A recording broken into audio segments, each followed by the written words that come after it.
এই সংসদের সাবেক স্পিকার এবং বাংলাদেশের অস্থায়ী রাষ্ট্রপতি, নির্বাচিত সংসদ সদস্য, বাংলাদেশের রাজনীতিতে একটু উজ্জ্বল নক্ষত্র ব্যারিস্টার জমিতে সরকার সাহেব আমাদের কাছ থেকে বিদায় নিয়ে চলে গেছেন।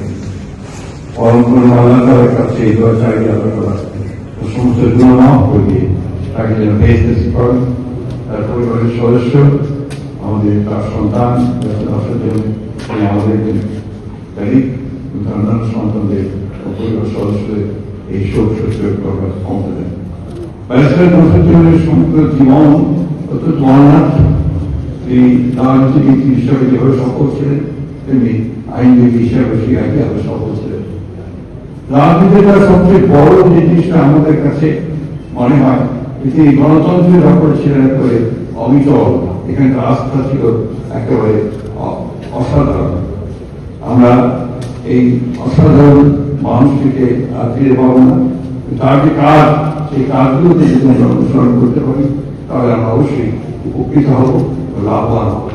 আজকে তার জানা যায় উপস্থিত সকলকে আমি এই আহ্বান জানাতে চাই যে আসুন আমরা সবাই আমাদের দেশ ও আফ্রিকার স্বাধীনতা, সার্বভৌমত্ব যা রক্ষা করার জন্য সরকার সাহেব সব সময় কাজ করেছেন, কথা বলেছেন, সেই থেকে আমরা লক্ষ্য করে আমরা এই দিকে সামনে দিচ্ছি। সবশেষে আমার জমিতে সরকার সাহেবের এই ইন্তেকালে আমি আমার দল, বাংলাদেশ জাতীয়তাবাদী দল পক্ষ থেকে তার সকল সদস্যের পক্ষ থেকে তার প্রতি গভীর শ্রদ্ধা নিবেদন করছি এবং তার মাত্রা কামনা করছি।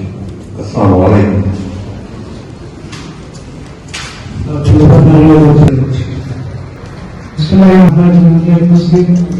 আমাদের দেশ গণপ্রজাতন্ত্রী বাংলাদেশ সরকারের সম্মানিত মাননীয় প্রধানমন্ত্রী বাংলাদেশ জাতীয় সংসদের সম্মানিত স্পিকার, মাননীয় ডেপুটি স্পিকার, উপস্থিত মন্ত্রীবৃন্দ, মাননীয় সংসদ সদস্যবৃন্দ, সামরিক সামরিক কর্মকর্তাবৃন্দ, সংসদ সচিবালয়ের সকল কর্মচারী এবং কর্মকর্তাবৃন্দ এবং সাংবাদিক যারা আছেন, সবাইকে আসসালামু আলাইকুম। এখানে আমার খুব বেশি বলা নেই, পরিবারের পক্ষ থেকে দুটা কথা থেকে বলতে চাই। একটা হচ্ছে যে আমার আব্বা আপনাদের অনেকের সহকর্মী ছিলেন, অনেকের ভাই ছিলেন। তার দীর্ঘ কর্মজীবনে তিনি তার কোনো আচরণ দ্বারা, কোনো কথার দ্বারা কারো কোনো কখনো কোনো দুঃখ দিয়ে থাকেন, সেটা অনুভব করে আপনারা আজকের দিনে তাকে ক্ষমা করে দেবেন এবং আপনারা দোয়া করবেন যাতে আল্লাহ সুবহানাহু ওয়া তাআলা তাকে জান্নাতুল ফেরদৌস নসিব করেন ইনশাআল্লাহ। আর যদি আপনাদের কারো কাছে কোনো জানা না থাকে, সেটা আমার ছোট ভাই আছে, আছি, আমাদেরকে জানাবেন, আমরা অবশ্যই সেটা পরিশোধ করব। আর সর্বশেষে একটা কথা বলে শেষ করতে চাই, সেটা হচ্ছে তিনি অত্যন্ত কাজপাগল মানুষ ছিলেন। আপনার তিনি যখন জাতীয় সংসদের স্পিকার 2006 সালে তার শ্রীলঙ্কায় আপনার সার্জারি মানে অস্ত্রোপচার হয়, তিনটি অস্ত্রোপচার হয়।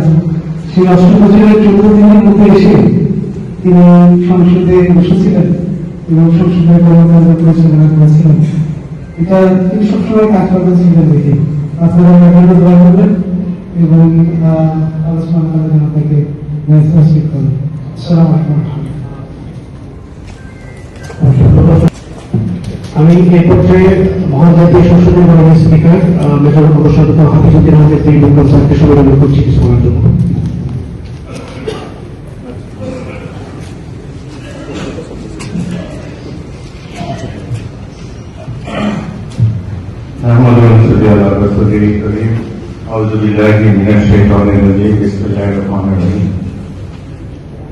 উপস্থিত মাননীয় প্রধানমন্ত্রী, মন্ত্রিপরিষদের সদস্যবৃন্দ, ডেপুটি স্পিকার, মাননীয় সংসদ সদস্যবৃন্দ, রাজনৈতিক নেতৃবৃন্দ, সুধীমণ্ডলী, আসসালামু আলাইকুম ওয়া রাহমাতুল্লাহ। আজ আমরা একজন প্রিয় মানুষ বাংলাদেশের এক কৃতি সন্তানকে বিদায় দেওয়ার জন্য এখানে সমবেত হয়েছে। কিছুক্ষণ আগে জাতীয় সংসদে আমরা তার রুহের মাগফিরাত কামনা করে মোনাজাত করেছি। জাতীয় সংসদের প্রতিটি সদস্য ছিল আবেগ বিহ্বল। জমিয়ুদ্দিন সরকার অত্যন্ত সুপরিচিত ব্যক্তিত্ব রাজনৈতিক অঙ্গনে। থ্রি পিস পরা, মাথায় হ্যাট, হাতে একটি ছাতা, চাল চলনে অভিজ্ঞ একজন ভদ্র রাজনীতিককে আমরা হারিয়েছি। তিনি তার এলাকা, পঞ্চগড় এবং অন্যান্য অঞ্চলেও সাধারণ মানুষের অনেক কল্যাণ সাধন করেছেন। তিনি সর্বজনপ্রিয় একজন ব্যক্তিত্ব ছিলেন, অজাত শত্রু। তার সম্বন্ধে কখনো কারো কাছ থেকে কোনদিন আমরা কোনো বিরূপ মন্তব্য পাইনি। এই সংসদকে তিনি স্পিকার হিসাবে দক্ষভাবে পরিচালনা করেছেন। আমি কয়েকটি সংসদে তার সহকর্মী ছিলাম, মুগ্ধ হয়ে তার সংসদ পরিচালনা দেখেছি। তিনি অত্যন্ত সাদা মনের মানুষ ছিল, শত্রুমিত্র সবাইকে আপন করে নিতে পারতেন, সবাইকে ভালোবাসতেন। শহীদ রাষ্ট্রপতি জিয়াউর রহমান এবং দেশ নেত্রী বেগম খালেদা জিয়ার ঘনিষ্ঠ সহযোগী ছিলেন জমিয়ুদ্দিন সরকার সাহেব। তিনি জাতীয়তাবাদী পতাকাকে সমুন্নত রেখেছেন আজীবন। সবসময় একজন দেশপ্রেমিক রূপে তার দায়িত্ব যখন যে অবস্থানে ছিলেন সেখান থেকে তিনি পালন করেছেন। কামনা করি আল্লাহ যেন তাকে বেহেশত নসিব করেন। তিনি তার সুযোগ্য পুত্র নওশাদ জামিল এবং তার পরিবারকে রেখে দিয়েছেন। আল্লাহ যেন এই পরিবারকে এই সংসারটি করার তৌফিক দেন, এটাই প্রার্থনা করি আল্লাহর কাছে। সবাইকে ধন্যবাদ।